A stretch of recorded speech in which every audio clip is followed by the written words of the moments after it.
What's up, guys? Hello and welcome to another figure review. Today I'm gonna have a look at Figma. A Figma review. Oh, it's a Figma review. It's a Figma figure review. Say that 3 times fast. But yeah, I'm gonna have a look at Hunter X Hunter. I kind of zoomed in, if seeing where's the Hunter logo? Where is it? It's nowhere. I mean, there they have Hunter X Hunter. It's not like there's no like a proper logo or anything. There it is. There it is. I found it. Whee! Alright, we're gonna have a look at Kurapika. I hope I pronounced that right. From Hunter X Hunter. This is a series I'm not familiar with. I read the manga like ages ago in like a Shonen Jump kind of variant. It wasn't Shonen Jump, but it was kind of like a Shonen Jump magazine in Germany. A magazine that doesn't even exist anymore. Shoutouts to Bonsai. Anybody who knows that. I got the entire Figma Hunter X Hunter set from Terry for like a very, very good price. So I had to go. I had to go with it because the designs of these characters are very amazing. But like I said, unfortunately, I will not be able to go deep into the lore and tell you a lot about these characters because I don't know a lot about these characters. So anyway, figure looks great in the box. Let's see how he looks outside of the box. Let's go. Boop.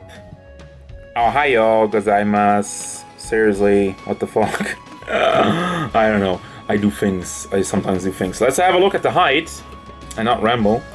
He stands about 14.5 centimeters tall, which means he's a little shy of 6 inches. First of all, the face, these beautiful eyes, face sculpts, always on point with these Figmas. Hair also nicely done. And the detail going on in his robe. Very plasticky, but good soft plasticky. I like that. But yeah, this is one thing I do know, because I looked some things up, because I kind of felt bad doing a review about a character I don't know really anything about. So this is, I can tell you already, but for the people who watch this, who watch the manga already know, this is definitely the manga outfits. And I like that because I compare it like to the anime outfit. This one has a lot more going for it, and I approve of that. Good. Everything is nicely sculpted. There's no shading, and there's not really a lot of paint to speak of. I mean, most of it is just blue plastic. You have the yellow lines over here, but I mean that's okay. That's not like a rib or anything because everything is clean. Everything that is on there is done nicely. So let's get over to the articulation, shall we? Because there's some cool stuff going on. First of all, head is regular stuff. Moves around. It's kind of stiff right now. Neck moves around. I mean, this is the neck movement you're getting. Lots of wiggle motion. So yeah, it moves around at 2 points, definitely at the head. Goes back and forth. And doesn't really go side to side, the head on itself. But then you have the neck, which like I said, goes all the way around. And you get a lot of forward motion out of the neck. And back, he doesn't really, I mean, there's not blocking it in the back. First of all, you have this piece, which isn't moving at all. And of course, I mean, what would you do there to make that move? You can't really make that super flappy. So then shoulders, they move up like that. Not really a lot because, well, it is soft plastic. Let me try. It doesn't really go up anymore. I mean, that's what you get. Goes around all the way forward, backward, and you have like a little bit of a gap. You have some room here to move around with the double balls, as you can see there. Elbow joint moves up pretty much all the way, straightens out. So this is just on a hinge that's pegged in. So this is soft plastic, by the way. It's kind of probably glued on there, so it doesn't move up more than that, but you really don't need. Same thing with here, it goes up like that, but if you pull it, there's something stopping it, so it's probably glued in there. At the torso, you get the dancing wiggle. Forward motion, not really. Backwards, a lot better, but yeah, forward, he doesn't really move forward. Let's see. Yeah, he has a lot more room in the back because, as you can see, it's kind of angled like here, so he goes back further. They didn't really do that in the front. so you don't really get anything out of that, really. This also goes side to side. Probably would go around, but I'm not going to force it as you can hear the noise already. So then there's nothing going on down here. It kind of seems like it would move around. Now this is molded. This is all molded. This is like a clean conversion. There's no piece that's kind of moving around. So then we have down here. I'm gonna have a look. So he has all this empty space over here, so you can get a ton of motion, and I guess that makes up for the lack of motion in the upper torso area. Well done, got me there. But yeah, you have all this room to play around with this. So go side to side all the way. He can dance. He can dance. Everybody look at your pants. And yeah, forward and back quite a bit, because like I said, there's nothing blocking it. And here in the back we got actual ball joints which hold on to the dress, or whatever you want to call it, the robe. Let's not call it the dress, he's not a girl. See, I recently just had the Rin review where they had that same thing with the hair. They have this part over here, which is cool, but it doesn't really, it only really helps for a certain amount. I wish it would be bigger. I just wish it would be bigger, because you can't really play around that much with it, because it really just, it just doesn't cover a lot. And you have to play around, and if you want to have like a battle pose that kind of floats, you have a big gap. So I don't know. I mean, these things are hard to do and please everybody. Just have like a bigger piece over here. I don't know. Like, why not have one that goes all the way down? So then at the legs, also we have the knees, Figma knees. They look not good.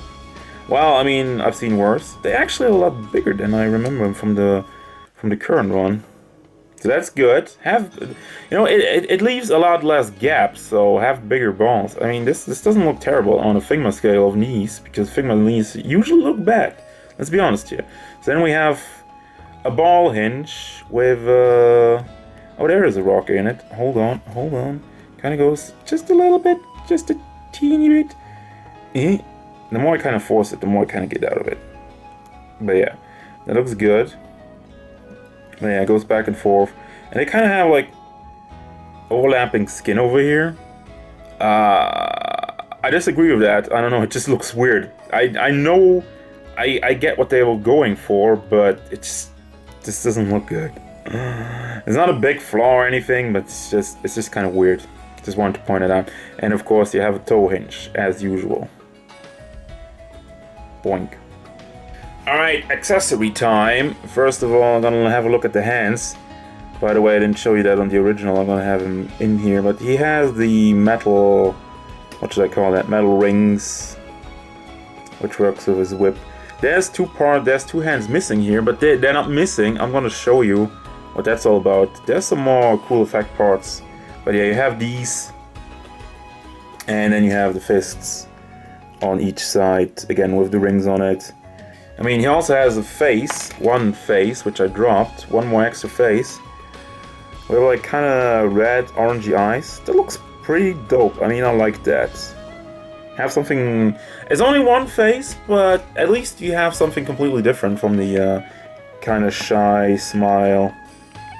So then we have the extra hands, which also come with the whip, I guess, or like Scorpion's get over here. Again, I'm not really familiar with the show or the manga, but yeah, that's basically what his look like.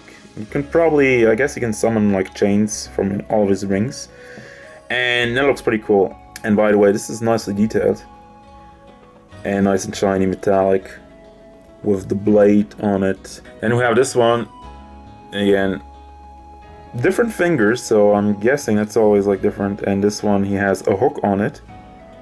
Yar, let's go fish. And finally, I mean, I don't know, the wrecking ball. I can't make, no, we're not singing that around here. And of course, as usual, you get the Figma back, you get the Figma base, and blah. The Figma instructions, yay! But yeah, that's it for accessories. And it's that time again, final thoughts time. what do I think about this figure? First of all, I like the look, like I said. That's why I picked these figures up, because I think they look amazing, and they did a good job with that one. And this guy's certainly unique, especially with like chains and everything.